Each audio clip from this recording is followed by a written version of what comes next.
Qu'est-ce que ça fait du bien d'avoir des coups de cœur auxquels on s'attend pas. Aujourd'hui, on va parler du Roi Soleil, qui est le second long métrage de Vincent Maël Cardona. Alors, pour le résumer, je vais essayer d'en dire le moins possible parce que je pense qu'il faut garder les surprises que réserve ce film. Ce que je peux vous dire, c'est que ça se passe dans un PMU à Versailles où un vieux monsieur va gagner au loto, mais vraiment le gros lot. Et ça va partir en cacahuète. Voilà, c'est tout ce que je vous dirai. Je vais aller un petit peu plus loin dans la critique, mais si vraiment vous êtes intrigué, allez voir le film et revenez sur cette vidéo après. Vincent Maël Cardona, c'est un réalisateur que j'avais remarqué avec son premier film qui était Les Magnétiques, que j'avais trouvé super. On voyait déjà son talent d'écriture, mais il me manquait la touche personnelle, un truc qui vienne me chercher moi personnellement. Et là en fait, Le Roi Soleil, c'est tout ce que j'aime. C'est un exercice d'écriture très particulier où en fait on va avoir plusieurs fois la même scène qui se répète de points de vue différents, ou bien de versions différentes, de versions possibles, alternatives.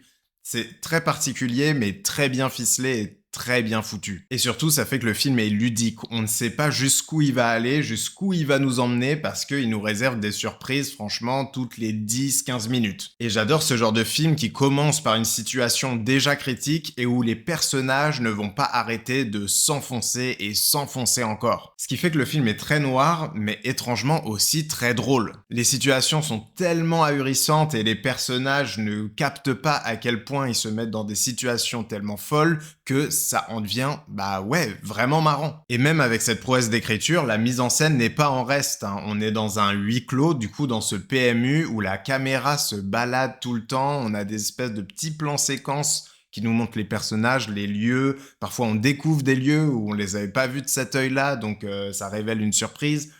Franchement, c'est hyper intelligent et surtout, comme je disais, hyper ludique. On a envie de savoir la suite et ça jusqu'au bout du film. Ça marche vraiment comme une pièce de théâtre et le film en a bien conscience parce que on a des références très claires, mais ça, je vous laisse les découvrir. Et cette pièce de théâtre, elle pourrait pas avoir lieu s'il n'y avait pas ce casting vraiment excellent. Franchement, que ce soit Pio Marmaille, Fianso, Lucy Zhang, Panayotis Pasco, Marianne Medeiros, franchement, ils sont tous excellents et amènent vraiment au film et à leurs personnages. Vous voyez peut-être que je galère un peu, c'est parce que j'essaye de pas vous spoiler, et donc du coup, tout ce que je veux, c'est que vous alliez voir le film. Je pense que vraiment, il peut plaire à un public très large, et surtout, dans le cinéma français, on n'a pas souvent ce genre de récit, et donc faut en profiter. De mon côté, c'est vraiment un énorme coup de cœur, mais vous le savez bien, tout ça, ce n'est que mon avis.